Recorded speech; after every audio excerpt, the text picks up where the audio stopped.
আমার স্বামী ওই ভগবানের পারে বড় বলে যাই আমি তোমার বধূ তুমি আমার স্বামী ভগবানের পারে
মহারাজ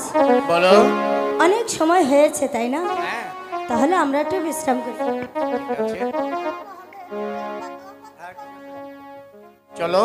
আমরা অন্তমহলে যাই মহারাজ হ্যাঁ বলো আমার যে একটি কথা রয়েছে কি তোমার কথা আমার কথা যদি আপনি রাখেন তাহলে অবশ্যই আমি আপনার কাছে বলবো এমন কি কথা তুমি বলতে চাচ্ছ আমার কথা তাহলে মানবেন তো একটি কথা বললে তুমি বলেই দেখো না আচ্ছা আমার বাবা আমাকে সেই ছোট্ট থেকে বড় করে তিলে তিলে মানুষ করেছে আর সেই আমার বাবা নিজের হাতে অনেক আদর করে আমাকে একটি সিন্দুক দিয়েছে আমি সেই সিন্দুকটি আপনি অনুমতি দিলে সঙ্গে করে নিয়ে যেতে চাই